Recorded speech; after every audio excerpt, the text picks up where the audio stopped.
and get back to ground zero with their lives, schoolwork, a little bit of family time. But still, it's really not time off. It's really just time away if they choose to go. So that's where we're at. All right, go ahead. Because in terms of Travis Hunter, what attributes on defense can he apply to receiver to make him so good? And is he one of the better ones you've seen? Yeah, I think I've said this probably to all 32 NFL teams. But he has some superpowers, and the most obvious one is his ball skills, right? And so when you're playing corner, it's very, very important that you affect the ball. And he gets interceptions, right, as a defensive player. But he knows where he's supposed to be. He makes tackles when it's his time to tackle. And so anytime you can affect the ball, I think that's really, really good. And aside from all the things he does, his ball skills, anytime there's a ball in the air near him, we got a really, really good chance he's going to catch it, whether he's playing offense or defense. All right, go ahead. Coach, you said you guys haven't played a complete game. Saturday felt like the most complete game to this point. Did you feel that way? And it feels like it's kind of like been trending that way, but do you feel like it's been trending? Yeah. And I think that's what you're looking for, right? I watch Andy Reid, right? I'm watching the Chiefs, right? And they've won every game, but they constantly talk about how they haven't, played a full game yet. And that's the challenge. I think we got to be really, really careful, even at this level, right? We got to be really, really careful to, after one game in the first month, paint a picture of what everybody thinks the season's going to look like. We got a lot of young players. We got a lot of new players. They're busting their butts to do what we ask them to do, and they're fighting like heck to make plays. And as they continue to do that, we'll play better and better. Back on Travis, when you talk to NFL scouts on Travis, are they looking at him for his corner skills or his wide receiver skills? Both. I think any team is going to be very, very lucky to have Travis, and then they just got to decide where they want to play him. He's displaying every week why he could be an impact player on both sides of the ball. So those are the decisions that the teams as they prepare for the draft, right? Or the team that eventually chooses him, that's their decision what they're going to do. But he's showing everybody that he can play on offense or defense. Adam, go ahead. With Savell Small stepping up a little bit and being able to utilize the tight end position, how has that helped you kind of open up the playbook a little bit? Yeah, I think it's important that we're able to use more personnel groupings. Obviously, the world knows we're primarily a 10 personnel team because that fits what we are personnel-wise. But I think in order to play a balanced offense where you can run the ball and protect the passer, we have to play in a little bit of 11. And obviously, the impact the tight end makes in that is important. So he did a really good job. Probably his best game to date, but he had more opportunities. And it made sense for us. Each week, it's different, right? Each week, each team you play presents a different challenge. Some weeks we can stay in 4 open, 10 personnel. In other weeks, it's going to make sense to be in 11 and sometimes 12. And so, the tight ends doing what they're supposed to do and what we're asking them to do, it's big. Troy, go ahead. Coach, as you begin kind of the self-scouting process, what are some things that maybe you want to do differently or improve on? Well, I'll let that reveal itself as we move forward, right? I think typically that's always one of the exercises in any bye week. You go back and look at what you've done. I'm always looking at tendencies. I broke a lot of them last week, which helped us. I think self-scout, situational football. What areas can we be better? Do we need to be better on 3rd and 1? How can we help ourselves in the red zone? 2-minute, 4-minute. So we and I certainly look at it in my private time at all that to try to improve it. Sometimes the answer is to do more of the same and do it better. Sometimes the answer is to, in a former life, that was a really good play, but it doesn't work for us. Let's put it on the shelf, and so those are things that we as coaches will do. Now, the other thing that we do here that I'm getting used to is recruiting, right? So I got to spend time doing that. And this time of year, a bye week allows us to go out and do that. last one, Jack. Go ahead. Braylon Miller. I mean, you've seen him, very versatile guy for your offense so far. Just what do you hope to see from him moving forward? Yeah, I mean, Draylon's a young player, and we're fond of saying he's really good at football. And it's tongue in cheek, I guess, but so we've.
What up, guys?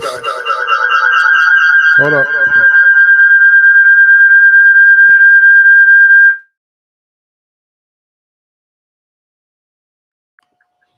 I'll be right back.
Mic check, mic check. Y'all still there? Y'all there? Y'all can hear me?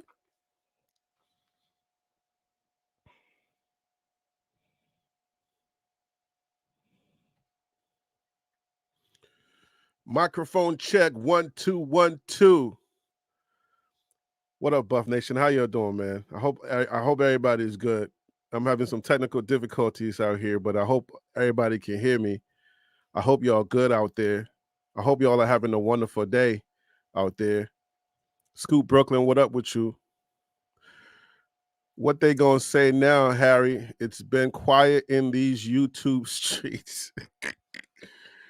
Hey, y'all, I'm not 100%. I'm still a little bit under the weather, but I'm here to just talk a little bit, and then I'm gonna get up out of your way. I hope everybody's having a wonderful day. If anybody out there can hear me, please let me know, because I am having some technical difficulties.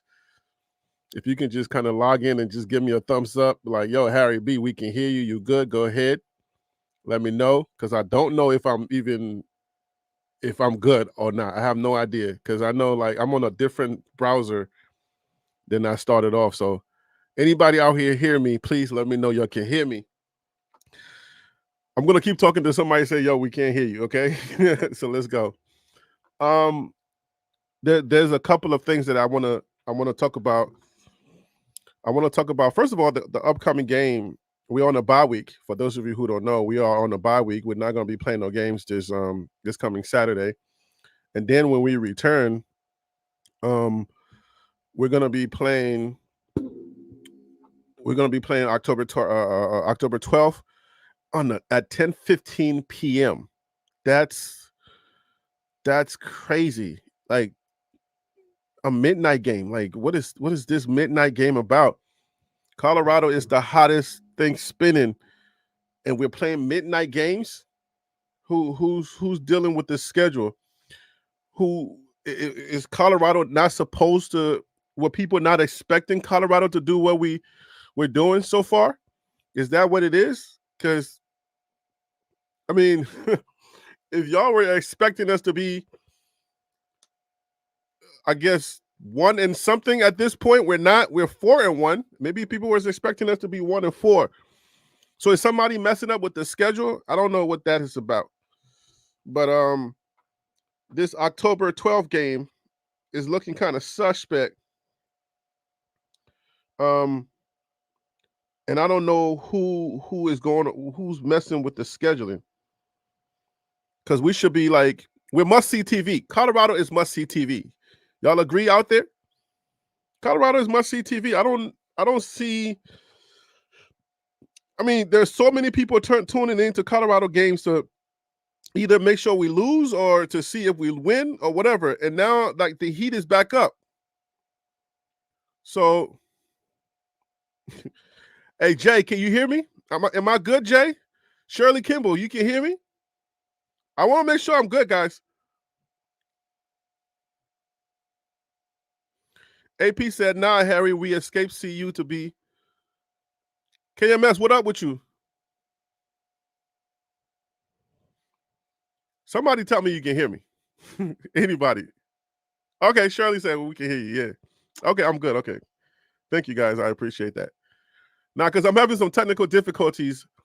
To tell the truth, I wasn't going to go live. I was actually going to just, the CU Buff channel, they do this press conference every week where they have this new thing. Thank you, KMS. Where they do these press conferences. I was just going to just put the press conference on and let it run. But then I was like, oh, the press conference was only 6 minutes. I didn't know it was that short. So I was like, you know what? Let me just go on. I'm not 100%, but I'll give y'all a few minutes, and then we're gonna be up out of here. But so yeah, so hopefully this is not gonna be one of those long shows. This is gonna be a short show.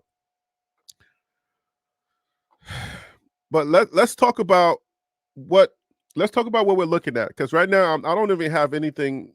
I didn't have a show, so let's run our mouths today. I think these are some of the best shows when we can just throw the playbook out of the window and just run our mouths. And I think this is gonna go well. But okay, so the game, for those of you who don't know, is gonna be October 12th. And it's gonna be at 8:15 p.m. Mountain Time. That translates to Eastern Time. That translates to 10:15 p.m. If you're on the West Coast, you can do your math. You know, I'm giving you Mountain and East Coast. For the rest of y'all, South African, Philippines, and everywhere else that be watching the show, y'all go ahead and do y'all conversions. But if it's Eastern Time, it's going to be 10:15 p.m. That's a fumble. That's a fumble. Like, what the heck? How is Colorado playing at 10 p.m.? Like, it's on a Saturday. People are going to be getting ready for church the next day. Ain't nobody messing with that. But we are. Colorado fans are going to mess with it. We're going to be up late, but you know what I'm saying? And thank God I don't have to serve that Sunday. I don't serve until October. When do I serve? When is my service Sunday? Man, white churches, if you can get a chance to go to a white church, try it, okay? If you've been working in the black church for a minute, try a white church at least 1 year. The organization is crazy. Bruh. Okay, I'm serving October 13th.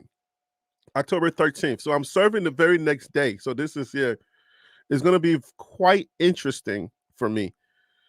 Yeah, I just realized that. Oh man, we're coming back on October 13th, and I'm going to be. I mean, October 12th, and we're playing on October 12th, and I'll be serving in the very next day.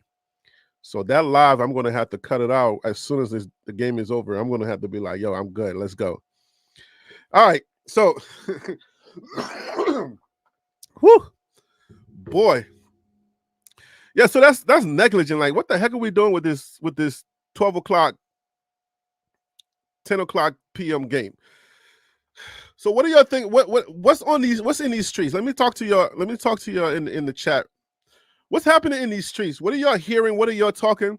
What are people saying? Right now, let's talk about this. You know, I'm like a Baptist preacher. I always have something. Always have a sermon in my back pocket. So even though I don't have a show, I always have a show. Let's talk about this. This is what I'm hearing on the streets. My eyes and my ears are always to the streets. The detractors, the haters, and everybody and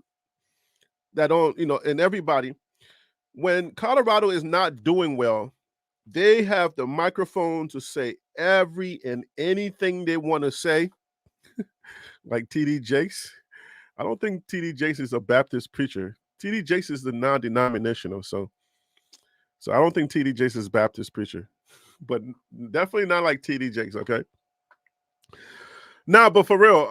So when CU is not doing well, a lot of people who don't like CU or people who kind of like, they're kind of like, centrist. They can say everything, any and everything, right? Anything they want to say. The second that CU is doing well and the fans start to talk their talk, then the people that used to say everything, the one thing that I realize is they always have this caution flag up.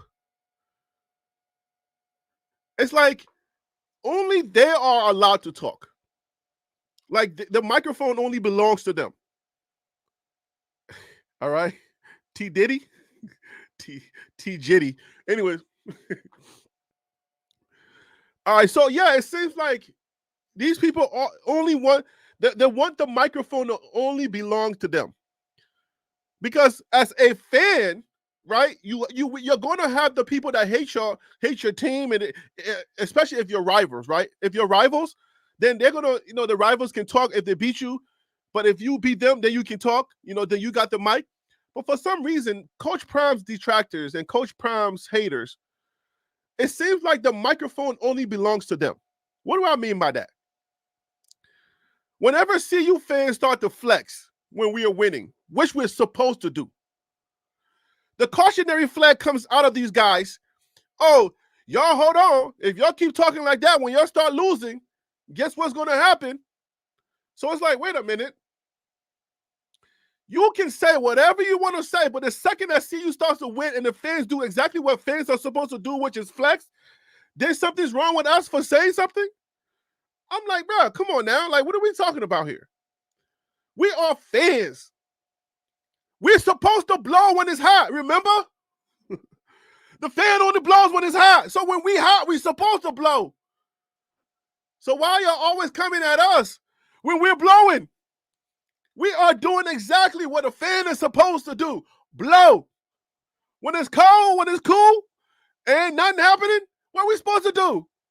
Defend ourselves. We go in defense mode. Like, stop hitting us. Stop hitting us. Anytime anybody says anything, we go into defense mode. That's what we're naturally fans. All right? When it's cold, you put the fan away.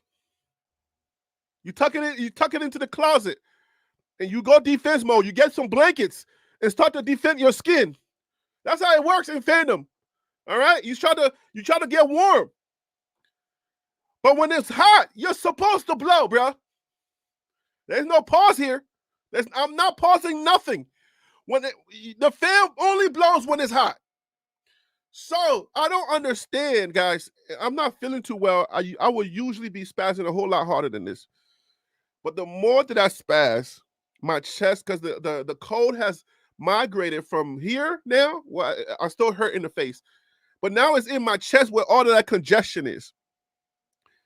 So now the harder, the more I talk, the more I yell and scream, the more energy I expend, and I start getting tired. But I don't understand why some people don't understand that. I know, King P. I know. I gotta calm down. I know, but you gotta understand, man. When you okay, so let me tell y'all this. I'm in the middle. I'm in the center here. I've allowed myself to be critical of CU, and I've allowed myself, but I'm also still a 1,000% a fan because I'm BWB all the way. I'm like cold-blooded BWB, right? I'm bandwagon buff all the way through. So I'm still a 1,000% fan. But I'm also still allowed to, because I run a channel, I'm still allowed to be critical when they do something wrong. Or when they're doing something that I feel like is boneheaded and I call it out. So, but I feel like for some odd reason, no matter what group you're talking to, it's like you're getting tucked over here. You're getting tucked here. The super fans are tugging at you. The butters are tugging at you because they want you to come with them. The centrists are tugging at you. Right? The BWBs are like, Harry B, stay BWB, stay true all the way. People are texting me. People are sending comments. I got one comment. I mean, live, like y'all can tell when I was live, somebody said I'm a hater. Like I'm a CU hater. That one was really funny. We got a kick out of that one when I was doing the game. Somebody said I was a CU hater. I mean, even the panel was like, bro, they calling you a hater. That's a new one. And then I got a comment. What did the comments say? Anyway, I get comments all the time. Like people send me these comments, and I'm like, I don't understand. Like, it's like you gotta be really, like, your life has to be not going well for you to send some of the comments that you sent. There's no way, bro. Like, there's no way you took the time, and especially if it's on a phone, like, you know how many characters, your hands got to be tired going back and forth trying to make sure you get the right letters right. Now all the new keyboards with the iPhones or the Androids, they have these correctors and stuff, and they correct you. You got to go all the way back. You got to go through all of that to send some of the negative stuff that you're sending. I'm like, damn, bro, you're putting way too much energy in your negativity. And I'm like, bro, if you got that kind of time, imagine what you can accomplish in your personal life. If you were to pay that close of attention to make sure all your I's, your T's are crossed and your I's are dotted in hate. Imagine if you were to put that energy in something positive, or on that business plan that you were writing, on that in that family that you're trying to raise, trying to see your kids. Imagine if you were spending more time with your wife or your husband. Imagine if you put that kind of attention to detail that you type with hate on YouTube. Imagine if you spend more time with your family or with God. Imagine if you were to, like, spend more time in your prayer life. Imagine what type of results you would get, bro. I look at it and I'm like, wow, like, some of y'all are just, you got too much time for stuff that is not as important as your family, God, making sure your business is ran right. If you are a Black business owner, making sure that you open on time, making sure that you pay your people on time, making sure that your life is in order. Like, the time that you spent on social media hating somebody else If you were to take a little bit of that time, the attention to detail that you pay in hating somebody on social media, if you were to take some of that time and put it towards praying more, your life would be better. You will not be as stressed, because the thing that I'm realizing is you're too stressed. A lot of people are just too stressed out there. It's either your job, if you're a baby daddy, your baby mama wanting more child support. If you're a baby mama, you're arguing with other baby mamas. If there's 3 of y'all, people are stressed. If you pay too much attention to politics, what do they call it? Identity politics is killing you, so you're stressed. You feel like people are not hearing you because you're arguing for Trump, and nobody and the other person arguing against you, or you're arguing for Kamala and the other person, it just feels like you're not being heard. And the less you're heard, the more you type and the more angry you get. So your life is just kind of like, it's up and down. So you got to release that anger.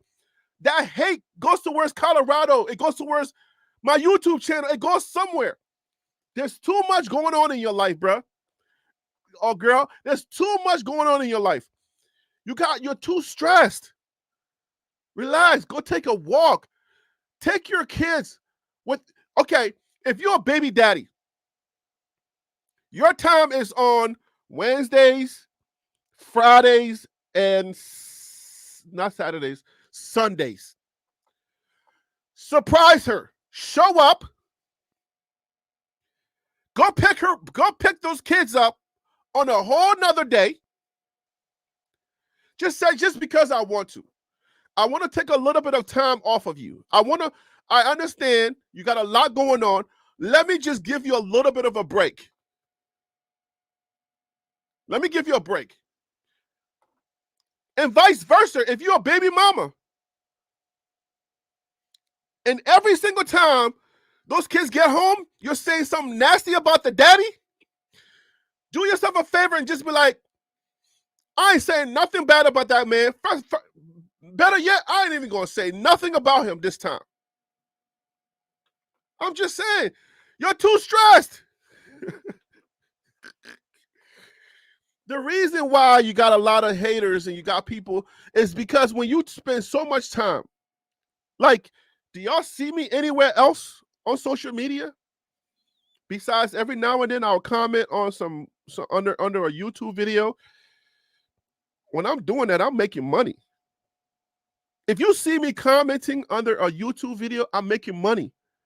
When the DNVR buff guys go up and I'm commenting, I'm making money.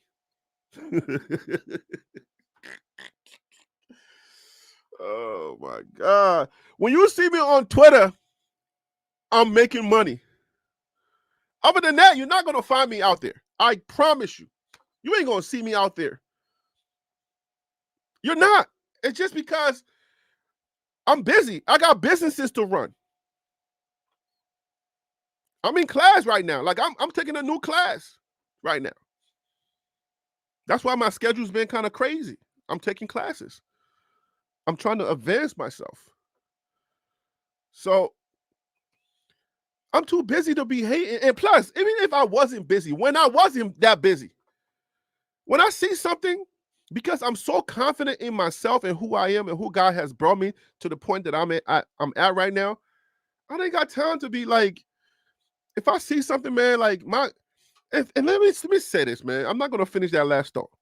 Let me say this. A lot of the people that hate are Christians, and they call themselves Christians. Bruh,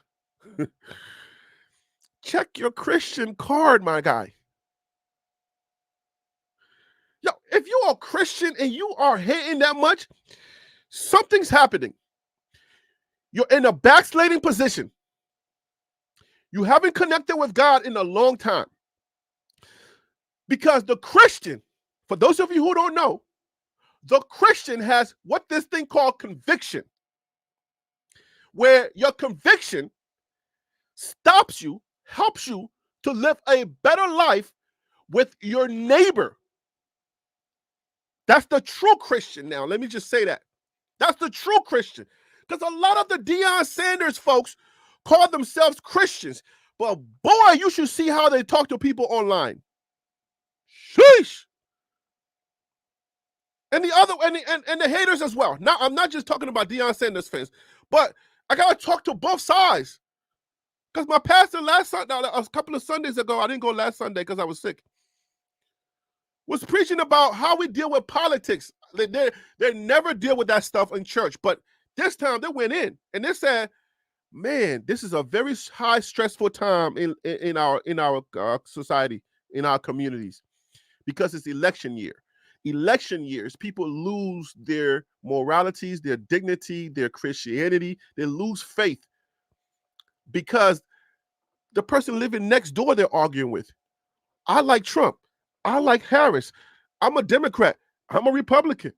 I'm an independent. I'm a this. Bruh, if you're a Christian, the number one thing you need to have is conviction. How do you get conviction? The Holy Spirit has to be living inside of you to have conviction. Christian by name is not a Christian.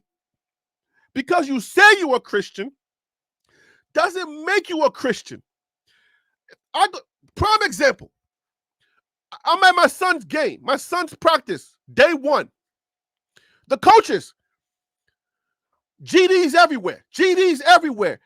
The age group, 9 to 10. GDs everywhere. I said, hey, coach, you got to stop that GD right there. I don't want to hear that GD around my son. Oh, okay. Let me go tell the other coach. Like, yo, tell the other coach to stop saying GD. He laughs. Oh, yo, my bad, man. I'm a Christian too. Son, how you a Christian too, but you not stopping him from saying GD? Come on now. Let him say something else, but GD we got to get rid of. And don't laugh with me and say I'm a Christian too. You're not a Christian too because you're not stopping him from saying GD. There's a difference from GD and the other cuss words. That GD should touch you just a little differently from the other cuss words. I live in a society, so I understand. I can't stop everything, but GD I'm going to stop. I'm going to stop the ones that I can control. Like, bruh, do me a favor, stop saying GD. So what am I saying?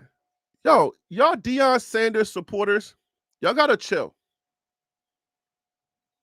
Y'all got to chill. Because you say you're a Christian. You say that you follow Coach Prime because he's a Christian. And a lot of us are Christians. And that's what you say. But some of y'all cause some of the issues that the outside fans get at us for. Because you're not acting. Tim, what up with you, man? Because you're not acting like a Christian. Right now, I'm just shooting shots. I'm telling you. So if you call yourself a Christian and you know, like somebody says something to you, like you ready to fire off, check your conviction level. And if you're not being convicted, one or two things are happening. And this is the prime example. This is how you can tell when you're backsliding. Your conviction level is not as high as it used to be when you first got saved. When you first get saved, after a few weeks and you get baptized in the Holy Spirit, boy, it's like you just fell in love. And nobody around you can say anything that is not holy. That level is the highest level. And then it starts to come down and down and down and down. Because you gotta even out. Because you're human. You're living in a sinful world. You ain't gonna stay up there. All right? But at a certain point when you even out, your conviction level should still convict people around you. People shouldn't feel so comfortable to be cussing around you unless you allow it. And your level of conviction that is inside of you is going to tell you whether you and God are connected, and that God that's inside of you is going to convict you naturally. So you don't have to lift a hand to do nothing. That's one level of it.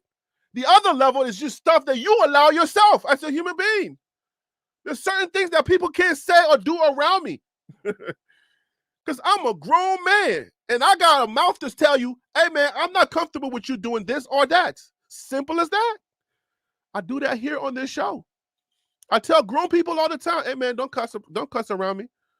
Hey man, cut the cussing out. Like, it's not necessary. If you're comfortable with everything, then that's you. I ain't gonna say who you are or who you're not, but that's you. But some of y'all keep calling yourself Christians, but everything and anything goes. And that's not how Christians roll. Should I repeat that? Some of y'all call yourselves Christians, but anything and everything goes. And that's not how Christians roll. I'm just letting you know. Dang, that was another one. I'm just letting you know. So yeah, haters come in all shapes, forms, sizes. I caution the Christian haters and the Christian trolls, check your conviction. If you don't have conviction in your heart, that means Jesus is no longer in the house. God don't live here anymore. He's gone. If you don't have conviction, God ain't there no more. I ain't talking about that regular stuff, your good conscience, being a good person. Like if you see an old woman walking down the street, maybe, or old woman coming to me on a hold the door, chivalry. I ain't talking about chivalry. I'm talking about holy conviction. All right? If you ain't got that, the one that does the talking where you don't have to talk, when somebody comes next to you and for some reason they just can't get that cuss word that they were just shooting out everybody else, they can't get it out, that's the one I'm talking about. If you don't know what I'm talking about and you say you are Christian, ta-da! You got work to do.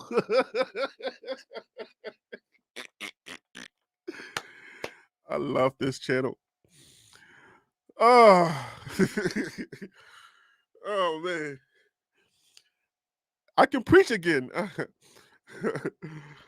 Oh, I didn't bring no water. Golly. I didn't bring no water and I ain't got no panel to turn my mic and my camera off to go get water. But I ain't gonna be on here forever, man. Nah, but sometimes you gotta shoot this shot. You gotta let people know on both sides. If Colorado fans cannot shoot their shot when we hot, then I need some of y'all to be quiet when we're cold. Because you got the microphone. You've had the microphone from, was it January 2nd? No, December, because we was out by December. We was done. November, right? Y'all picked up the microphone from that 4-8 season, and y'all had the microphone and kept going and going. I mean, our predictions didn't mean nothing. You had every angle to work. Coach Prime can't coach. Oh, you got a bunch of mercenaries. You got the team chemistry ain't gonna be there. I mean, I'm telling you, I'm getting messages from people from comments that I said, I'm just here to bookmark this. Now I'm getting the messages coming back like, yo, bro, we waiting for that content. This is time for you to shoot your shot, Harry B. I'm letting people know, like, hey, this stuff can work both ways too. You got the microphone, but you see how quiet it is right now? Me as a Christian, it's not time for me to be getting at people and be like, yeah, I don't have to do that because I know how this thing works. I know how football works. I'm dealing with football. You're going to have some days where the ball bounces your way. You're going to have some days where the ball doesn't bounce your way. I'm looking for my team, Colorado, to compete in every game. I know what we got. I've already evaluated the talent. I've evaluated the competition, and I know what we got. I know games that we're supposed to lose. Sometimes we might just win games that we're supposed to lose, right? But I've done that evaluation. I want to caution both sides. Let the fans blow when we hot, right? Let us get an opportunity to say our team is good without your haters and your cautionary flags. Leave us alone. It's just that simple. The same way you can talk, you talked from November all the way up until the times we started winning, up until Nebraska. It's our time to talk. We're 4-1. It's only fair. That's it. It's only fair. Stop playing with me. The second Colorado fans start to talk, all of a sudden now something's wrong with us. Oh, y'all talking that talk now. Wait till y'all lose. Wait till you lose. Right? Like, what do you mean? Wait till we lose. Wait till you lose so you can talk again. Like, right. So it's like, don't talk. I understand the humble aspect. I understand that the lean where you play safe. Just, we appreciate the wins, okay? But we need our base to be excited. You're going to get a few people that are just crazy excited. As soon as we win one game, they're going to go off the limb and say, oh, we're going 12-0, or we're going to go 11-1 now, right? And you're going to get your people who are just going to be like a little bit cautious, but you got to let people be themselves. Don't get crazy with it, guys. Like, you got different types of fans. I don't want nobody to get caught up in the sauce. Don't get caught up in the wave, right? Don't get caught up in that tidal wave where you get sucked into one side. If you're not that, let people talk. Karma is real. Everybody's going to get theirs. What I don't want, right, and one thing that I told one of my guys offline, right, and I'll share this with you, is for those of you who are Colorado fans, right, do not allow the people that poison the leans, right, the rat poisons, do not allow the rat poison to poison your kindness or your grace, because it can easily happen. All right.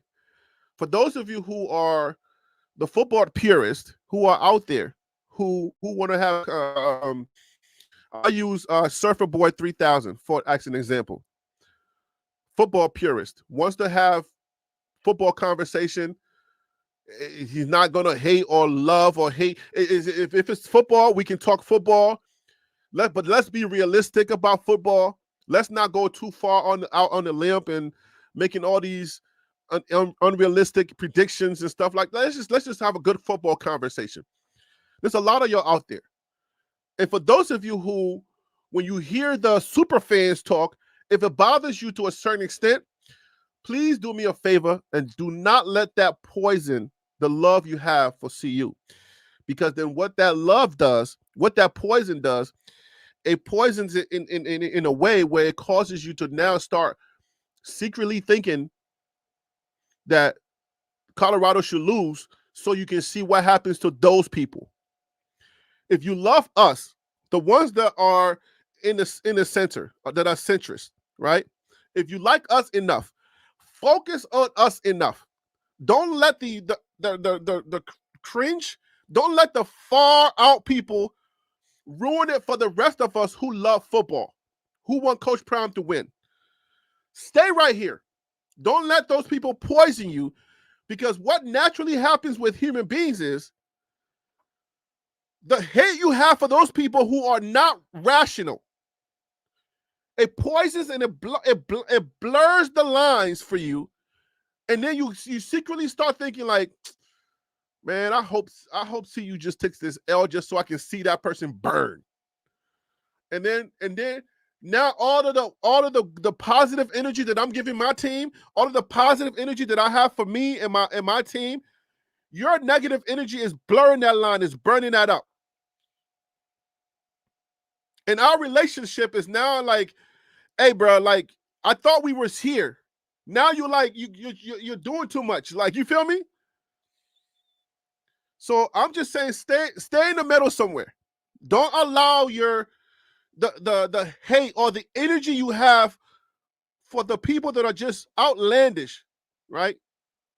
Now just think irrational when it comes to football, because to them, the grace line, you think that those are the real CU fans, but their grace line is very thin.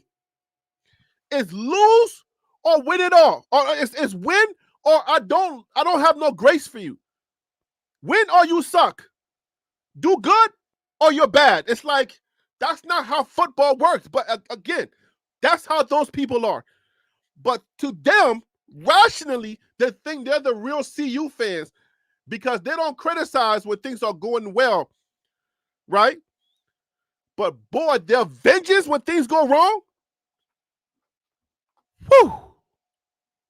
So for all of us who are centrists, for other of us who are kind of like, hey man, we like football, we want to have a good football conversation. It has nothing to do with hating or liking Deion. It's just, hey, this is how I see it. It's football.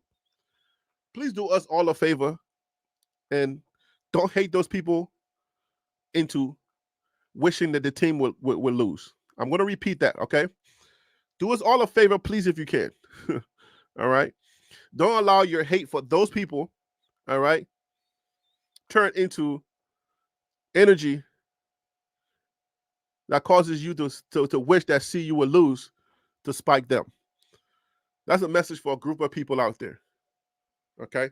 Just I don't want to call no names like TH and all of y'all.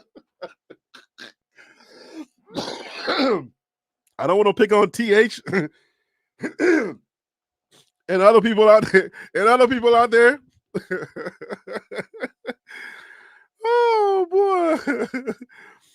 Oh man. So surf. Yeah, man. I see channels like JB. His viewership has spiked 1,000 times. So yeah, let me put this up. Surf says, Harry, at this point in the season, a centrist format like yours should be exploding, but we have become such a hating culture. People want to hear what they want to hear most of the time. Yeah, because I've seen centrist channel. I don't know that JB is even a centrist channel. Like, I think he shoots his shot as a hating CU. And then his numbers spike all the way up when CU was doing poorly. And I'm like, it's like, really? You know what I'm saying? Like, when you come here, you're getting a balanced view, right? But when the haters are hating and they're like, oh, you see, that's what he was talking about. When things are going wrong, that's what he's talking about. You see that? So yeah, I mean, you know, he said, TH said, hey, Harry, what? I said, TH, I said, do not allow don't let your love for CU be tainted, right? The appreciation that you have for good football conversation, do not allow that to be tainted for the hate that you have for the people that go all the way crazy with it. Like, CU is going to be 12-0. CU is going to win everything. Coach Prime is going to be coach of the year.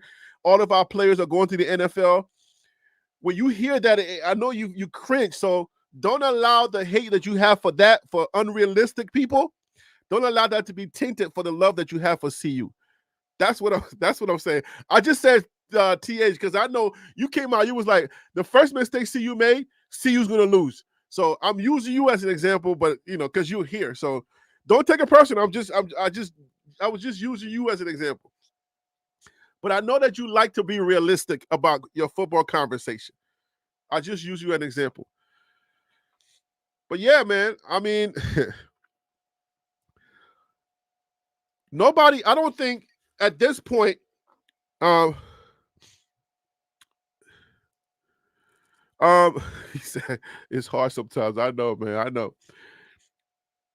Like, channels like mine should be, much higher. Yeah, that's fine. I mean, I think I'm good. I think I'm kind of like I'm where I need to be at.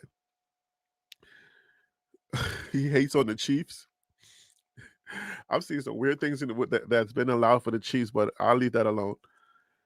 So, see you at this point. This is what I would say to a lot of the fans, because I gotta get up out of here. I gotta lay in my bed and not use no energy. I think it's my energy that when I spend it, yeah, I think like you need energy for the cold for you to fight the things. So if I'm just right now, let me tell you what I'm binging. I'm binging The Walking Dead.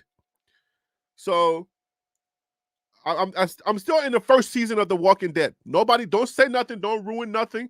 Please don't do it, okay? So since I've been sick and stuff, I've just been binging The Walking Dead. I'm sure the first season is probably going to be my best because I'm the type of person that like real stories. After like they fix all those issues, like the racial tensions they got, I'm sure after they fix all of that, when they lost that little girl, I was like, could you please find the little girl and let's get it over with already? I love real human stories. So I'm sure after all that good stuff is finished, they'll start trying some weird things and I won't like it anymore. Probably this second season is probably going to be all I can take. Coinlito says, keep your channel organic, bruh. Man, it's a fine line to do that, man. You got to play the game to win. It's a very fine line to please everybody because you want to grow. You're being tugged over here. You're tugging over here. There's a lot of Deion fans and not enough football fans. So the people that come for Deion, they're quick to cancel you, boy. They're quick to cancel you. So, but I think we've been dealing with it somehow. So let's see this. Let me say this. Colorado is now 4-1. We've matched our win total of last year. If we lose out, we're going to 4-8 again, right? But this team looks different. This team feels different. K-State is a very formidable opponent. We hot, but now we going cold. It's like ice. They're icing us right now with this bye, right? So we hot. We want to keep playing, but all right, we're going to go to a bye and try to figure out how to beat K-State. How do we beat K-State? We'll talk about that on subsequent shows when I come up with my panel. Right now, I'm not bringing no panel on. I don't want to waste nobody's time today. I just want to not that I'll be wasting it. Do I be wasting your time? I hope not. Stop playing with me. I'll bring on a panel to make sure we have diverse of opinions. Right now, I just want to shoot my shot and get up out of here. I need to go to my show. I need to go to Walking Dead, okay? Stop playing with me. I'm sweating more than I'm supposed to be sweating right now.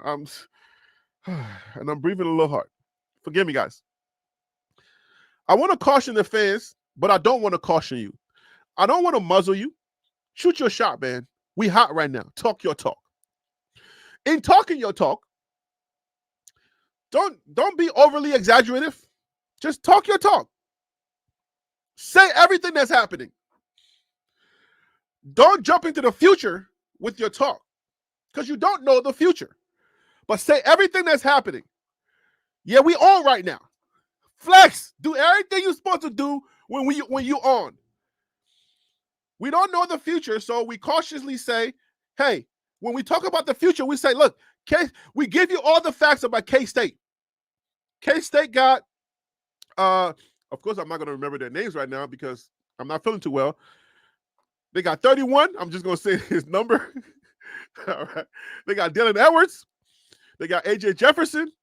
All right. They got weapons, a lot of weapons. Okay. So how do we beat them? It's going to take a lot of effort.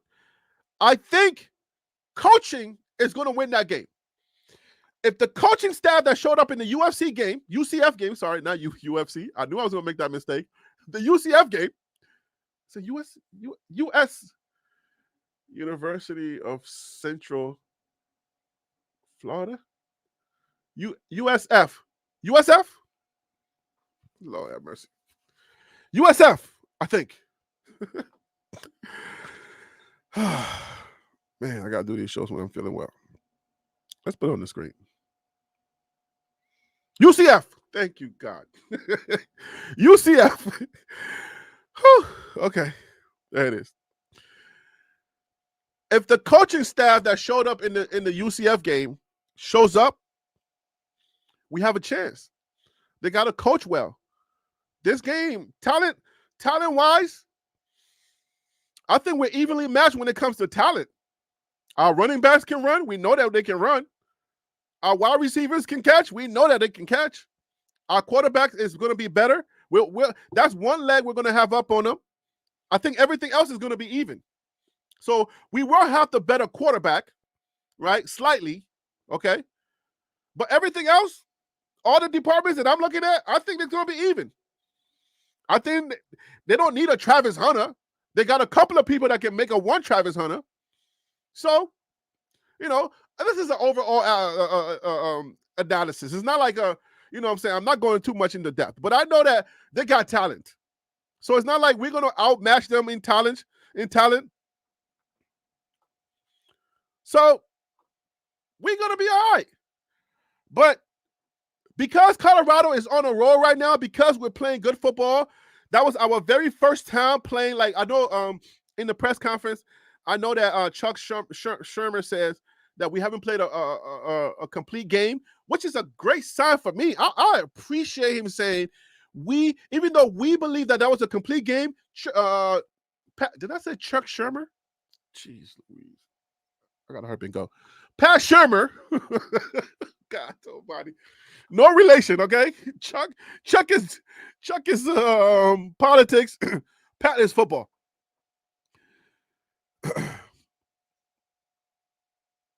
Gerald D said we will outmatch them in talent. Gerald D, don't do that.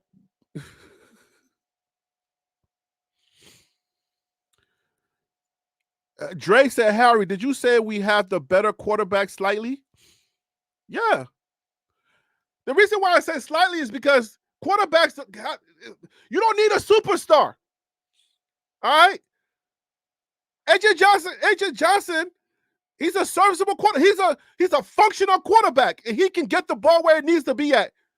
So if he gets his job done and standing upright, then that's great. If Shador can get his job done standing upright, that's great. But if they can stop Shador from doing what he does, then the quarterback is not going to be that much of a make that much of a difference. If they get him down, so if our linebackers can get AJ down, right? I hope I'm saying his name right. Is it Johnson? Avery Johnson, right? Is it Avery. So, yeah, I mean, we will have the better quarterback. Shador is the best quarterback in college football. So any match that we have in the Big 12, Shador is the better quarterback. But Avery, right? Avery is a nice quarterback. He's not bad. Avery's nice. So it's not like, their quarterback is sus and he's not like their quarterback is going to be a liability for them. Nope. Their quarterback is not going to be a liability in this game. Their quarterback is serviceable. He can play the game, and he will not cost them the game. So that's what I mean. All right? So that's what I mean.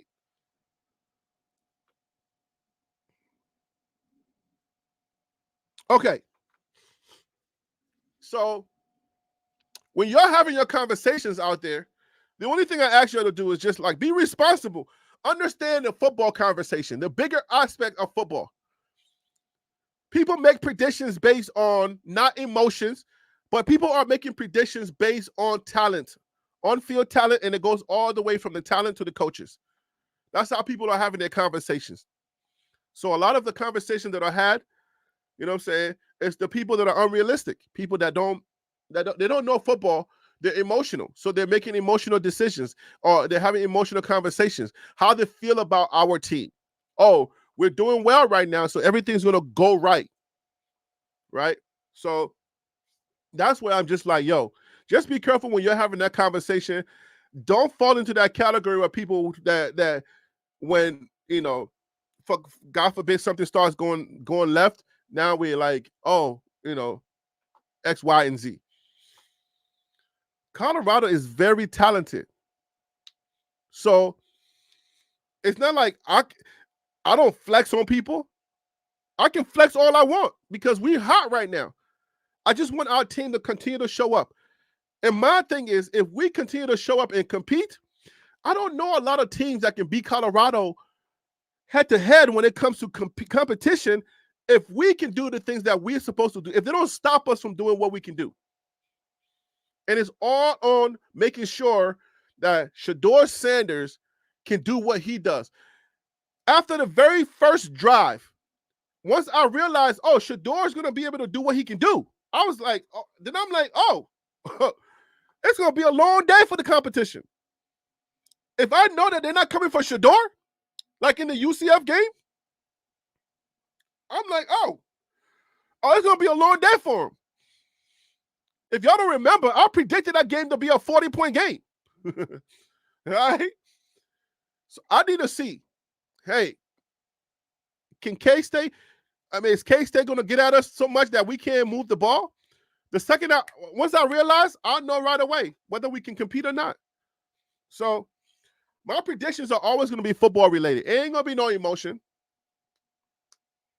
If we can compete, if we can compete, I hope that their team is ready and ready from all aspects of the game.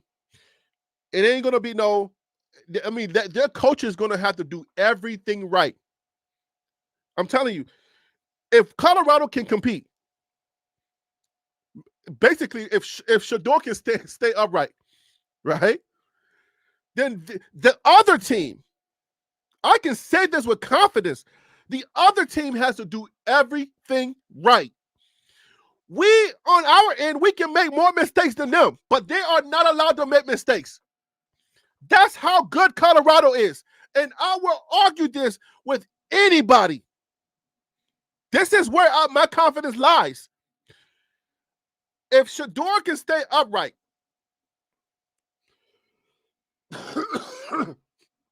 I'm afraid for the competition. They are not allowed to make many mistakes at all. There has never been a situation where Colorado could compete with a team where they haven't made mistakes and haven't been able to come back and fix those mistakes. We can take it from Baylor. We made a whole heck of a lot of mistakes. But because we're so talented, we were able to come all the way back in the last second to win it. That's what I mean. With UCF, if you're making mistakes and we're competing with you, bro, the second we get up, we putting our foot on your neck. And I'm helping some of y'all to have these conversations. This is how your conversation should go. If we are allowed to compete, it's a wrap for the next team. You're not allowed to make mistakes with Colorado if we're competing with you. Now, if we can't compete, man, it ain't much we can do. It ain't much. If Shedeur is always down and our line is struggling to try to get ahead and we're getting 3 and outs, then it's nothing. I mean, then at that point, they running us. But boy, if we can compete, sheesh, I feel sorry. I feel sorry for the other team. That's just how it is.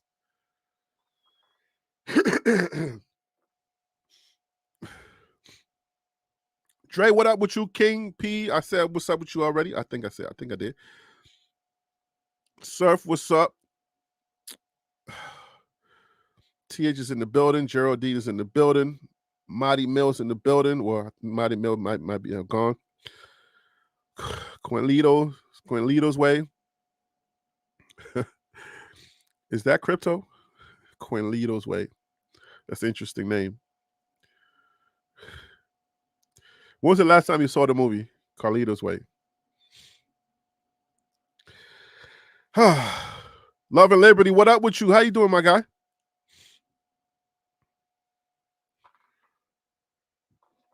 For all the haters of Colorado, please be easy. For all the super fans of Colorado, please be easy. For all the centrists, shoot your shot. Simple as that. Shoot your shot, because I trust my centrists. It's the super fans that are emotional. But we're all blended. That's what's up, man. Glad you're blessed. It's the super fans that kind of muddy the waters for everybody else. All my centrists, I can trust because I know they're going to have football conversations. If you're a centrist, shoot your shot. Talk your talk. Go off the limb every now and then, because I know you're gonna reel it back in. Because you a football purists, they understand football. So they know that, okay, I threw my line out there. I'm getting a little bit of a bite. But the second I get a bite doesn't mean that there's a fish on there. There's something I gotta do to make sure that I hook the fish, all right? I gotta jerk that line just a little bit. I gotta help him out, right? If you're a fisherman, right? If you're a fisher of men, right? You gotta jerk that line a little bit to make sure you help the thing out. You jerk it, and there's no more hit or a goal or whatever. Then you know that, okay, I missed it. But after you jerk it a little bit, and that thing goes, shoop, you know you hook them, and now you can go in. That's how we do it, bro.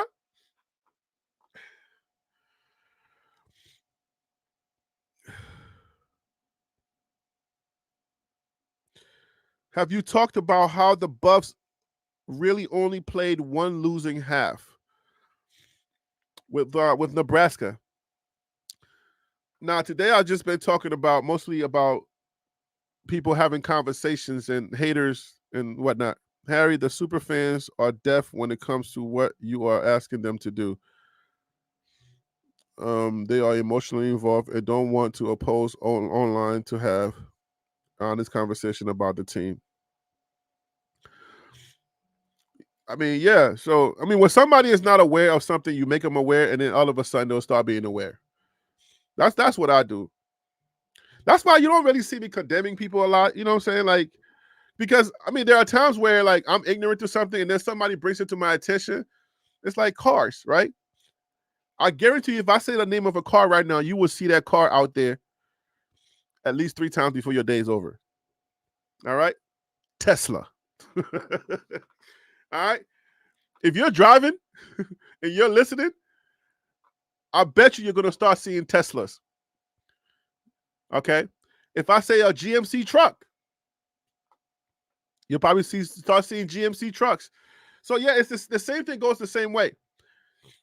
So, if I say something, right, if somebody's ignorant to it, it's their opportunity to learn. And once they learn it, then, then their God starts to hold them accountable.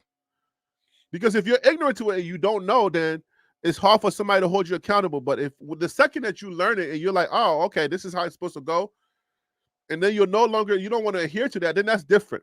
Because obviously there's a lot of super fans that don't understand how football is supposed to work.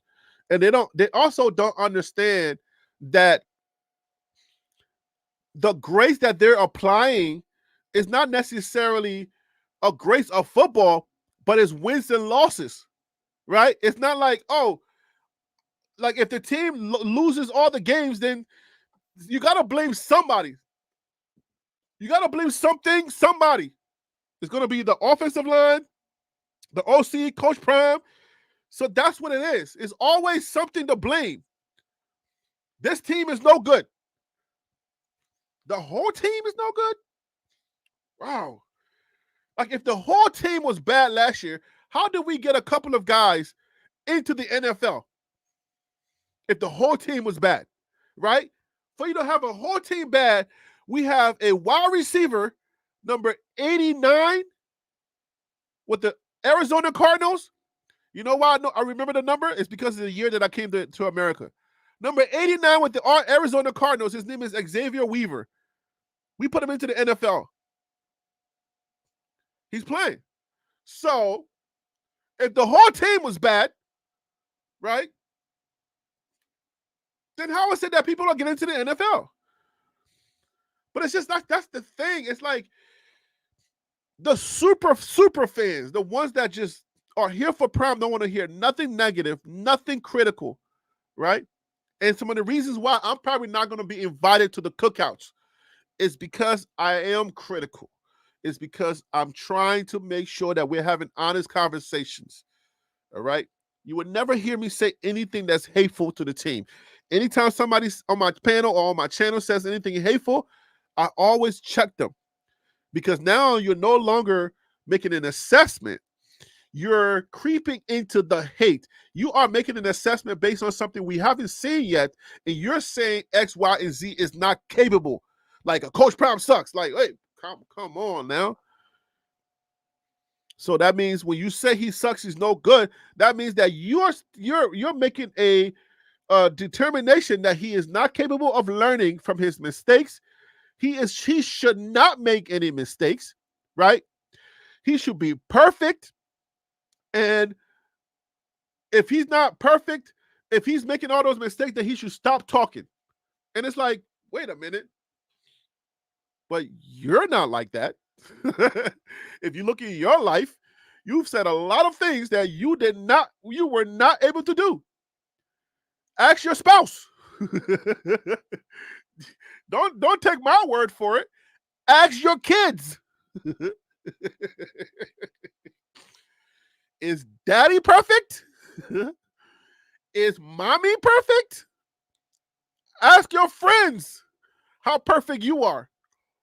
And then we'll find out if you are perfect. But yet, when you make your evaluation, other people got to be perfect. And you are by far not perfect. That's like this. It's a common thing, my guys.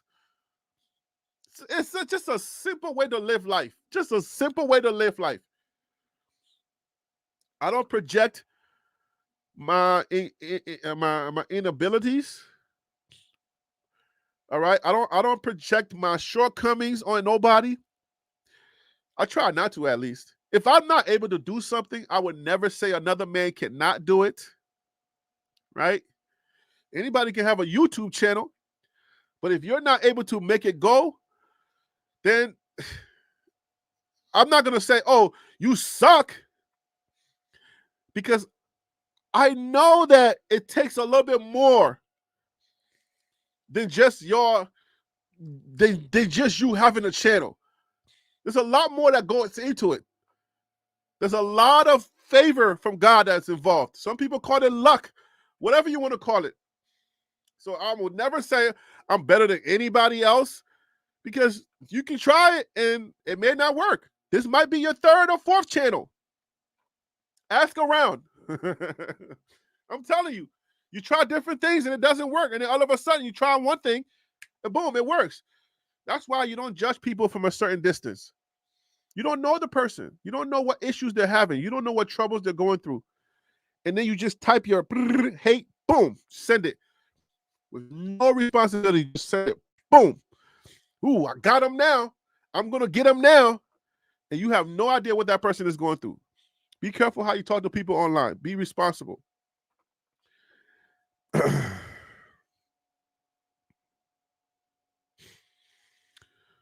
Where are the people calling Gus Malzahn a circus, hype machine, fraud, etc. for getting blown out at home by 15 points dogs? That's the difference. They don't hear you, though, Love and Liberty. They don't hear you, though. That's the thing. Like, they're not going to hear you. Because the second that somebody loses to Colorado, that team is no longer what they projected that team to be. Because if you look at the comments pregame, all of the assessments, all of the changes, who they beat, how they beat those people, how many yards they earned, how many touchdowns, how many quarterback sneaks, all of those projections are valid until Colorado beats them. The second Colorado beats those people, then all of that now has to be put to the side. Now let's look at the reasons why they were bad. No longer why they were good, and give Colorado the credit, right? Because when somebody beats you, what's the easiest thing to do? It's just tell yourself that you play poorly. It had nothing to do with the other team. That's how it is with Colorado. So I think Coach what's his name? McChesney or whatever, Matt McChesney. I think he was interviewing one of the IMG guys, one of the IMG players that went to the UCF game. And he said he went with a bunch of his guys And they were thinking, it was like, well, wait a minute. Is UCF this bad or is Colorado getting this good? How would you answer that question?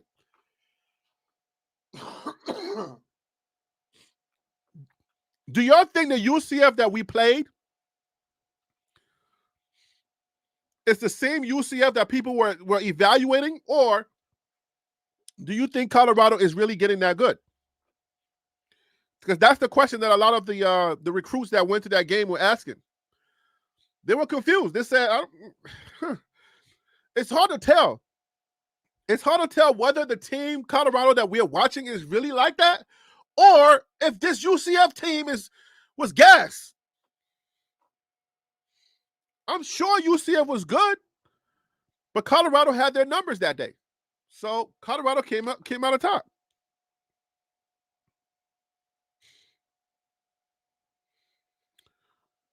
So L said UCF is not a great football program. What was the conversation before that? UCF players said CU was way better than expected. Ah, see that?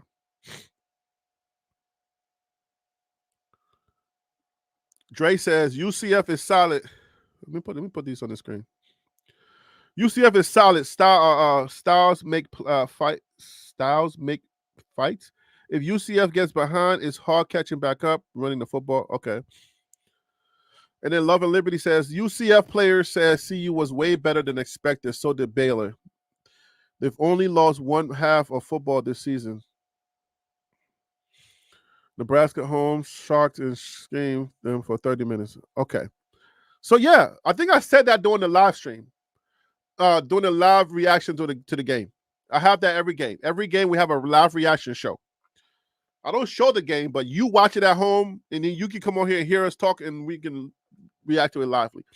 But I said that I think a lot of teams are going to stop now thinking that Colorado's clicks and views only, because it's easy to fall victim, to fall for the trap of the media.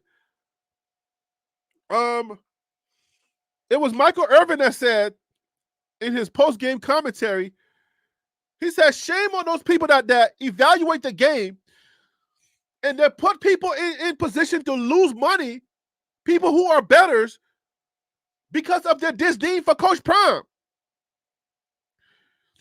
You got to set aside your disdain for Prime and give an evaluation based on what you believe the teams are. You cannot. A team that is set up, you said that Colorado's supposed to lose by 2 touchdowns. But did you really do an assessment based on the team that was actually growing right in front of our faces? And all you had to do was just listen to TLP Sports Club. I got professionals like DC Carson Music, Phil So Real, Tim Smith comes on here, Ron Tate. All right. I got singers like Warren G coming on. I got singer Warren G coming on. I mean, come on, man. I got people that come on the panel. Shantae being in the comments. TH be there too. People in the comments that giving you real information to let you know how to evaluate the game. Like I'm telling you, TLP Sports Club is where you need to come to get a real assessment. If you don't want it to be all the way out there in La La Land, or you don't want it to be all the way in the dirt dumpster stuff where everybody just bagging on Colorado. If you want real evaluation where we give it to you like it is, with a little bit of sauce on the top for Colorado, because it's a Colorado fan channel, right? But this is the place to come. If you come here, we would have told you. We would have told you that they had a good running back as a quarterback. We would have told you that their secondary was not that great, stopping the pass. We told you that stuff. But the bigger media, they don't like Colorado, all right? They don't like CU. So they don't see the nuances. They don't understand what that loss to Nebraska meant to the fan base and what it meant to the players. They don't know. They don't know. They don't spend the day by day, hour by hour evaluating the team, coming live and telling you, oh, this is what we saw today. Oh, this person is beefing with their girlfriend. That person is over there beefing with this coach. This person is red shirting. So we're switching out players. We're trying to make mix and match. Oh, this person is not watching film. So they're going to be benched for this person. This person got hurt. They don't have that information. All they know is CU sucks. That's it. Vote against. Come on now. If you want that kind of information, that real, like, tangible, something you can touch, come here. Subscribe to the channel. You get that here. All right? Real information. Unbiased information. Biased to a certain extent, okay? To a certain degree, to a small degree, biased. That's what we want to love on our team and just give them positive energy. Other than that, come on now. We'll give it to you raw. For real. No pause.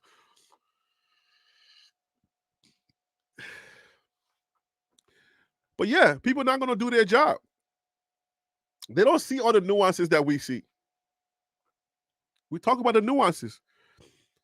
The nuances are important. The team is gelling. Those boys are playing football. Like they're getting along. The starters are starting to understand their role. The leaders know who they are. They're starting to get comfortable in their leadership roles. The secondary, the second string people, they're starting to feel comfortable. All right, cool. This is my role. I'm the number 6 man or whatever.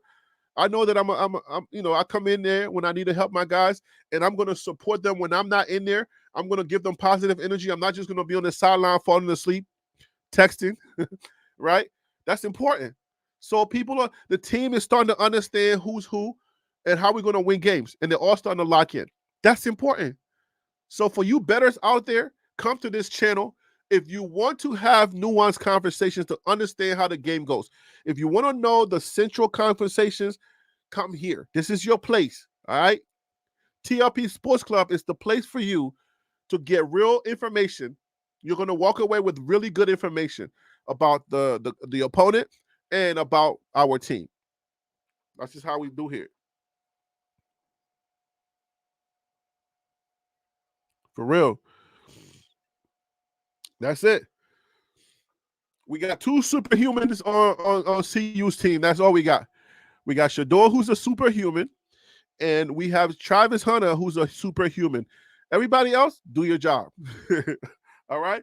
Those 2 are going to do superhuman stuff, but that's what you call superstars. All right? When you have 2 superstars, the rest of the guys, you got to be a Dennis Rodman. You got to be you got to just be the guy that just support them.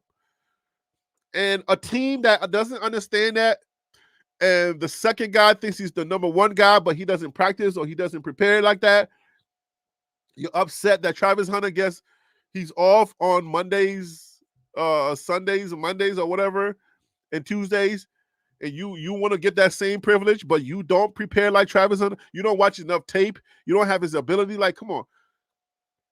Everybody on the team kind of knows who they are. You already know. At this point in the season, you already know your ability. You already know where you are. So stop playing with me. The Kyle Green hitting like Superman. I mean that I would give the whole defense, a leg up. I would say, yo, props to the whole defense. And if you guys are listening, if you are on the CU, hey man, shout out to the offensive line too, man. You know what I'm saying? Like, shout out to the offensive line. When they're doing well, man, we need to really give them their props. You guys have done a great job. In UCF game, you protected Shedeur. Your biggest test for your offensive line, your biggest test for me, do this for me. Let me see you protect Shedeur. Hopefully he doesn't hold the ball too long, but let me see you protect Shedeur for the K-State game. If we compete, if you allow us to compete offensive line in that K-State game, we know that the rest of the season we can sit back and we can enjoy the game without having a cardiac attack, okay? Please protect Shedeur in the K-State game, and we'll come back here and have another conversation. I'll let you know what I mean by that. Protection during that game, and then the rest of the season, I'll let y'all know something. Straight up. But I give props to the offensive line, all right? The defense, that's our identity this year. Colorado's defense, identity. Straight up, all right? When you come to play Colorado, you're going to have to see our defense. It's just straight up. So for those of y'all who out there and you're thinking that this is Cormani's team, this is not clickbait. This is not I ain't trying to play for no team that don't develop me. I ain't trying to play for no clicks. I'm trying to play for a real team that can develop me. Hey, this ain't that team.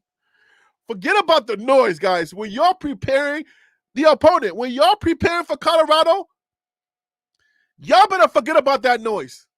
Now, every team is on notice. When you come play Colorado, that defense is real. If you think if you think they're playing around, matter of fact, you know what? Scratch that. This team sucks. This is the worst team. We're all clicks over here. Don't prepare. Forget about who's playing. BJ, what's his name? Nikhai Hill-Green sucks. Shador don't even know how to pass the ball.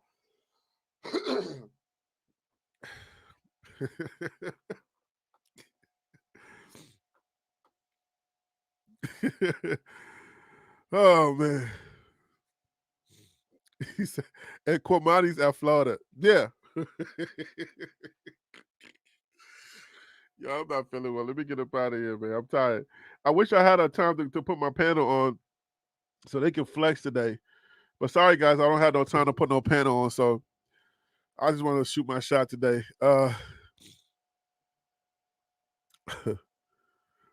Tim Smith says protecting two in K-State game is the number one key to them winning. Yeah, man. If they can protect two, bro. Oh my gosh, if Colorado, if the offensive line can protect two in K-State, that's gonna be a fun game to watch, yo. Because I'm sure Colorado is not going to be favored in that game. And K-State is playing some really good football right now. And then Dylan Edwards is coming to town. Man. Y'all remember some of y'all said Dylan Edwards sucked? Nobody wanted him. He wasn't no good. Check that boy's stats. That boy nice. Okay? They know how to use him. They know how to use Dylan Edwards. All right? Now, I'm sure he probably wants to be used a little bit more, but, bruh, they know how to use him. I don't know he's a sophomore, bruh. 31 is probably gone after this season. After 31 leaves, I'm sure it's him. Yo, this is the great thing about that situation. 31 is probably gone. And then after he leaves, Dylan Edwards steps up. So I'm like, I know a lot of y'all was speaking ill of Dylan Edwards after he left and stuff like that. That's why I always say, man, look, stop, yo. Some of y'all Christianity need to be checked at the door. Like, come on, stop, bruh. We don't crap on players that leave Colorado. We don't do that here. All right? We don't do that here. I don't crap on any players. Except when Cormani talk about oh, you don't want to play for clicks, I can make fun of that. But I ain't never said that he was a bad player. That he couldn't do the same thing he did at CU. Like, I'm telling you, somebody sent me something. I forgot who it was. Somebody sent me something. Said Cormani was at the game, at the UCF game, as a fan.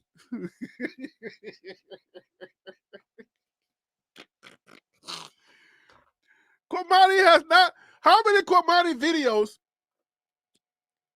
have you seen this year? Probably a few, right? But man, can you imagine Cormani still like getting his hair right and staying at Colorado? Bruh, it's like people handing you the silver platter and you're like, you're knocking it down. For what? They're handing you stardom on a silver platter and you knocked it down. Now you have Florida. People going to check for you to see if you do anything great, but you probably haven't played a snap. Has Cormani played a snap? You probably haven't played one snap, you know. And then you got to go buy tickets to go see your former team.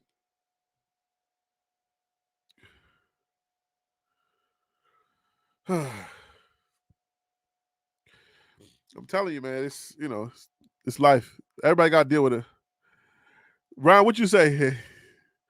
I said, hold up, Harry. BKC has a freshman. That's the number 2 running back right now. BKC.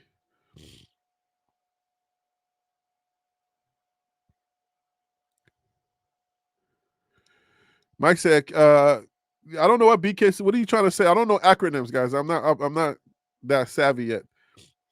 I believe K-State is favored right now, 4.5 points. That's fair.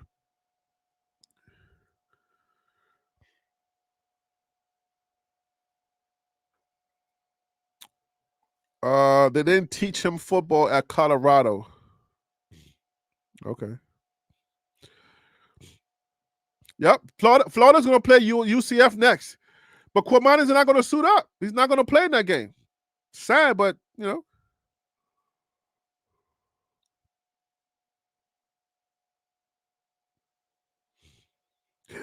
I'm going to be – hey, Dre, I'm going to look for that game. I'm going to look to see how many yards UCF rushes for against Florida. KP says Cormani dropped the bag. Shaking my head. Yep, he did drop the bag. Like, bruh, I don't know. Like, we make decisions in our lives. It was just like things that make you go, huh? Like, what? What did you do?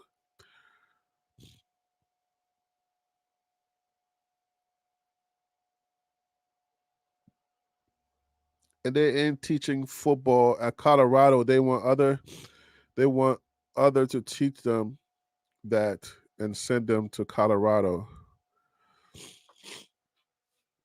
Humber, what are you talking about, bro? So what is Colorado playing? Tennis? Like, what are you talking about? I know what you're trying to say, but you're not articulating what you're trying to say. You're not saying it right. They're not teaching football. If they're not teaching football, then what do you think they're teaching? Ballet? Like, bruh, like, come on, man. You've been around here long enough to not come up with that nonsense. They're not teaching football. That's not. See.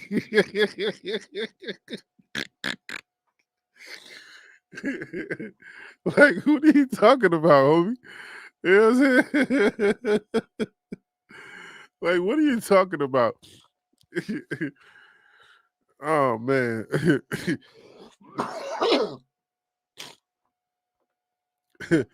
There's a lot of developmental things that goes into first-year students. They're teaching football. They work on football. All right, they're working on football. It's the other stuff that they didn't want to deal with. They don't want to deal with. Cormani didn't want to deal with the accountability that comes along with being on a Coach Prime team. There are players that are not playing that are probably better in other positions just because they're not going to watch tape. So think about that. All right, Florida is going to do the same thing that Colorado did this past weekend and force UCF to throw the ball. So okay, so what would be the narrative if UCF goes out there and beat Florida? What would we say then? Like, what would that mean?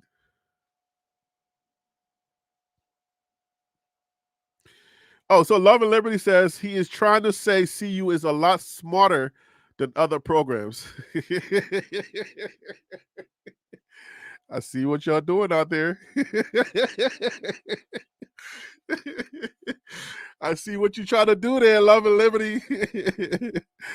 LNL. All right, let me give you your nickname, LL. Oh, I see what you did there, LL.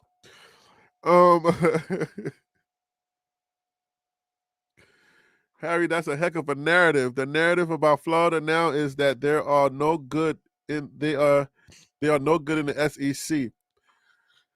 I wonder what that had to do with. Is it coaching? Is it money? Is it what is it? I mean, usually you get the right staff over there, then things kind of turn around. So yeah, you get the right person out there, then things turn around. But I mean, I don't see them as a S. This year they're playing maybe like a Big Ten team. Maybe not even the Big Ten. Maybe ACC. Yeah, maybe I'm giving them too much credit because some teams have beat them. So some teams have beat them. So some not so great teams have beat them. But boy, if UCF spanks you, then I don't know. He is not yet good at Florida yet because he had terrible coaching at club. Oh, you trying to say he was not good? He's not good yet because he had terrible coaching at Colorado on football. Okay. Woo-wee. But he played at Colorado. Colorado helped him to play. So, hey, however you want to spin your narrative, go ahead. Dre, everything they have a tough schedule too. Tim said this is a copycat league. They're gonna face him to throw the ball. They're gonna force him to throw the ball. They're not gonna let them just run.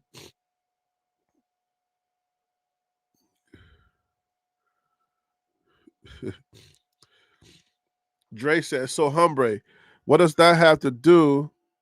What does that have to do with Colorado? He's going to have the same amount of time in each program.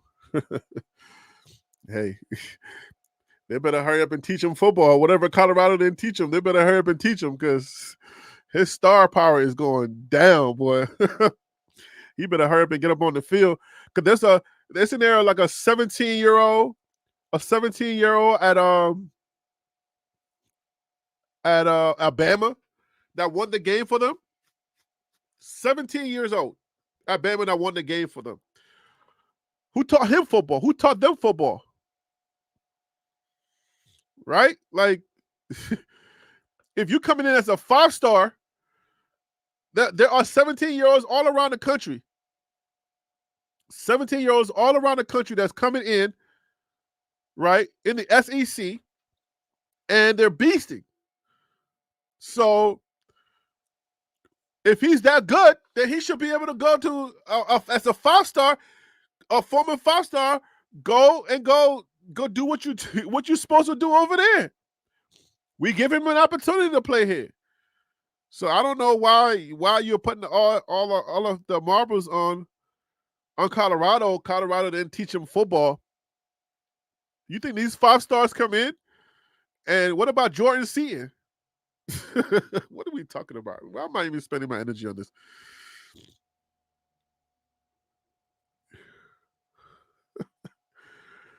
Tim is still trying to protect that 10-2, boy.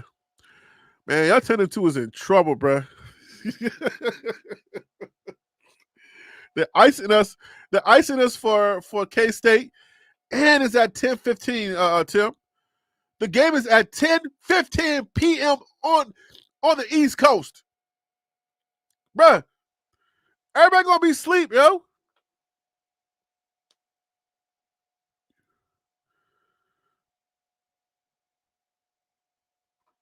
There goes Surf. Yeah, Surf, tell him. Yeah, Bama finished number 2 in the country in recruiting right behind Ohio State. So they come in ready to contribute in some way. If you're a 5-star, bro, you don't come in ready to contribute, then you're not a 5-star. 5 stars are what the recruiting world calls like you should be ready to play. Like you should be plug and play if you are a 5-star. All right. I think the people that are coaching that should have to like that should need time are like your 3 to 4 stars, right? Some 4 stars should be ready to play, but a 5-star, if you are a 5-star, a consensus 5-star, and you need them to teach you football, then that's a problem. I don't know how you supposed to teach them football. They shouldn't have to teach you football as a 5-star. They should teach you schematics, how the college schemes work. All right, they shouldn't have to teach you football as a 5-star. They should be teaching you, all right, you see this read? You see that read? All right. You see this read right here? This is that read. Let me teach you those reads. You see this? This is what we read. This is how we read this. That gap right there. You see that man going left? That's not your man. I know it looks like it's supposed to be your man, but there's gonna be another guy coming around in just 2 seconds. But boom, you see him? That is your guy. If you go with this guy, he's the decor. You see that? This guy coming right at you, you would think, oh, let me get this guy. That's not your guy. That is the guy playing behind you. Let the linebacker get that guy. Your guy is coming around. You see him? Get that guy. Bada boom, bada bang. That's how football works.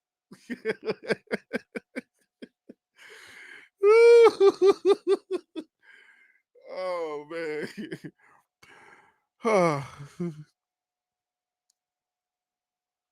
Anyway.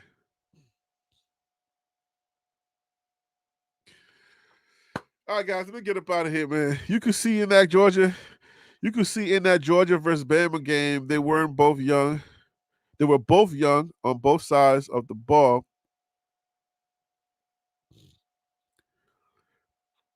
Both sides of all, for the most part, they look developed physically like NFL players look. That is what makes them different. 5-star at the high school level. Yeah, man. At the end of the day, man, look.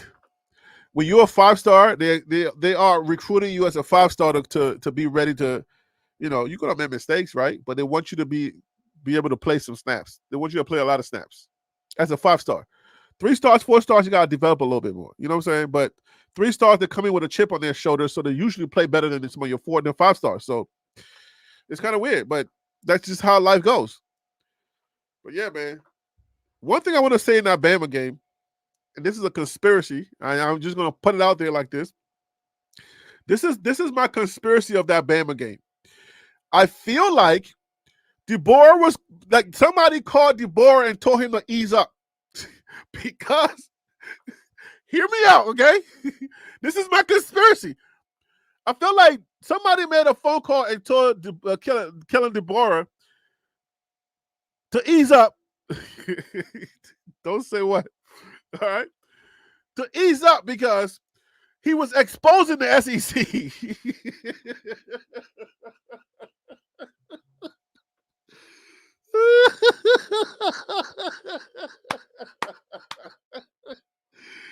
said, "Stop it!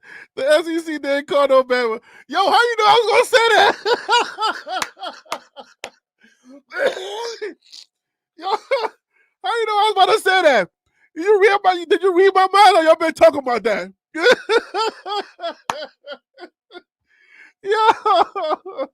Yo, I felt like somebody made a phone call and told DeBoer to ease up because he was exposing Georgia, the SEC.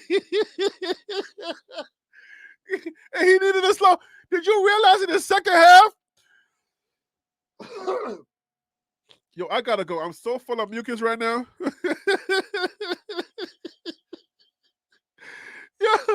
as Georgia fan, people been saying that since last word. Yo, I'm telling you, it felt weird. I'm watching the game, and the domination is like these dudes can score anytime they want. Quarterback can run. He gets in the shotgun, and anytime he can just step forward, right? He can just step into the pocket and get 10 yards at will. So I'm like, oh, this game is over, right? So I'm like, okay, second half, they're gonna score 100 in this game. Every single time they're intercepting your boy Beck. I thought Beck was the best thing since Michael Vick, right? The dude looks so frustrated. I'm looking at him like, well, who is this imposter? This guy doesn't know, like, who is this person? So I'm thinking, like, I said, something is not right here because people, like, what am I missing? This cannot be the same Georgia, right? So I felt like somebody been. So I'm like, wait a minute. At the end of the game, I say, there's no way. You mean after you're telling me after the second half, the quarterback they know how to run no more? They didn't even know how to hand the ball off anymore. All of a sudden, Georgia's defense can stop us. Like, what? Stop playing with me. This is not. I said, no way. Somebody made a call and was like, yo, you got to ease up. There's no way. Then somebody made a phone call and was like, stop playing. Nope. How did I feel that way? I'm not part of no, like, Georgia forums or nothing like that. I thought that on my own. I came up with that on my own, and people was out there talking about that. That's how I felt. I felt like something happened. I was texting my guys offline. I was like, yo, what's going on? Why does this seem like this guy, DeBoer, is being so much more conservative in the second half? Like, what's happening? Nah, man, that was something went right, man. Let me see what y'all say. Oh, man. Surf says it was halftime adjustments and overconfidence by Bama, kind of like Stanford game last season, Harry. No, it wasn't. You don't get nobody will get comfortable with Georgia. DeBoer knew he was looking nervous. Why did DeBoer look so happy in the first half, but then he looked nervous in the second half, like he saw a ghost? Like, come on now.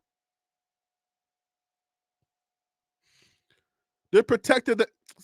Come on, Surf. Stop playing with me, sir. Harry, they protected the edges in the second half, so they prevented Milroe. Thank you for saying Milroe. I couldn't remember Fort's name, from escaping the pocket like he did in the second half. No, I don't. No, I'm not. No, I'm not drinking your Kool-Aid. I'm not going with that. I don't care what y'all say. Just know that y'all would never convince me. That phone call was made. Okay. Okay, I'm so snotty right now. Okay, that phone call was made, and somebody told him, all right, it was a cue, because obviously, you didn't see him pick up the phone. It was a cue. It was either the helmet knock, it was a thumbs up, out of no reason. Like, go watch the tape and just find something that looked weird that somebody did. Somebody stepped on his toe, somebody said, ha, ha, or something, and then he was like, oh, that's the sign for me to ease up. Kirby Smart. I was telling my guys that, like, yo, yeah, Kirby Smart is like, I knew he was gonna I knew that he was gonna make adjustments. I know that. But yo, the OC, he knew after the first play, the first drive of the second half, he knew that they were stopping they were filling the edges now. So what happened to the adjustments? They started looking like Colorado. I said, what is going on? This is vanilla. What are y'all doing? Like, why would y'all hand the ball off just straight up and then they're just stopping y'all? And then they were still doing regular quarterback sneaks. I was like, what are y'all doing? Like, y'all were not doing this in the first half. Like, what are y'all doing? It didn't make no sense. I was like, man, look, something happened. It ain't right. There's no. Somebody said, make this a game. And it was like, all right.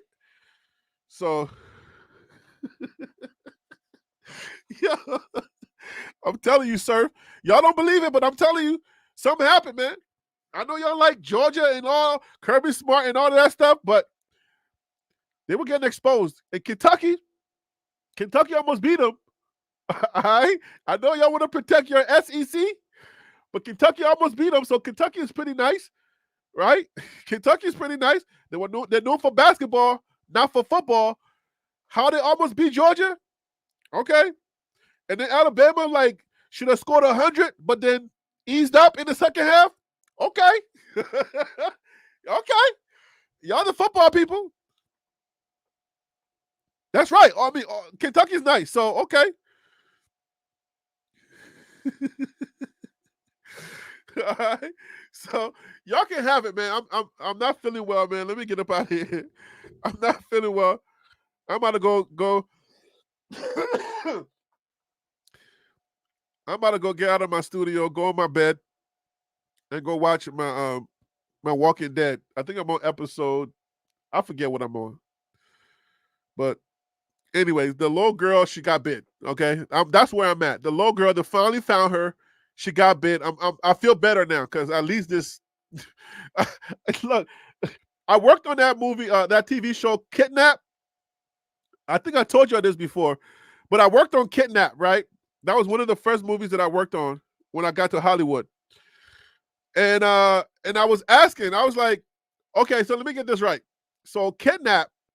This one white boy gets kidnapped, and for the rest of this season, for the rest of the show, because y'all gotta keep in mind that I know how to write. I write TV, and I know that one thing that when you write a series, the series is gotta be like a forever series. It's gotta be expandable. It's gotta be something where you can come up with the different narratives, different moves, and it can't have an ending, right? So when we saw this TV series. I was like, so wait. So Kidnap, I thought to myself, I said, we're not going to be working for too long. Because people are going to get tired. At a certain point, you're going to want this white kid to get, like, can y'all find him already? Because I'm sick and tired of every single week. We're not going to, like, we got to be looking for this white kid every week. I said, nah, this ain't going to work. I said, this is not a good. I was working, and thank God I was making money as a production assistant. But I knew right away. I said, this is not going to work. Because who want to go be find a white kid? Like, forget about a white kid, a black kid, any kid, for like 5 seasons, right? I said, this season, I told everybody that I knew, I said, y'all better get your money right now. Because this thing is not going to be renewed. Like, you get 12 shows, bro, at show number 5, people going to be sick and tired of this kid, and they're going to be wishing he was dead.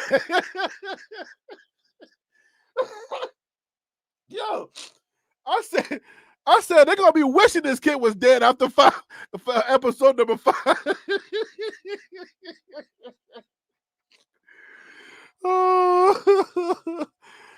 Oh my gosh, yo. Anyways, the little girl, she got bit. So that's where I'm at in The Walking Dead. I'm out of here, guys. Let me go. Oh gosh, who in here other than me are gonna be sick after next week's last episode of Power? Oh Lord, I haven't even seen one episode of Power. Only kid teach them football. Don't let us find out you was at Diddy's party, Hollywood. I was not invited, but I know about those things. I definitely know about them. I've been in Hollywood for a long time, and we heard the rumors. Yeah. All right, guys. Peace out, guys. Let me go take care of myself. I'm out of here. Thanks for joining the live. I appreciate y'all. El Hombre, King P, Surf, TH, everybody. Ron Tate. All right, guys. Take care. Hey, Harry, I'm with you. Harry, I believe in the little black book. Woo-wee. Take care, guys.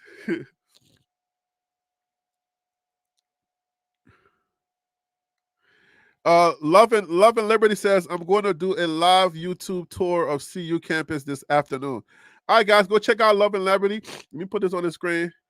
Go and check out Love and Liberty when they go live to do a tour campus, a tour of the campus. All right, guys. Peace.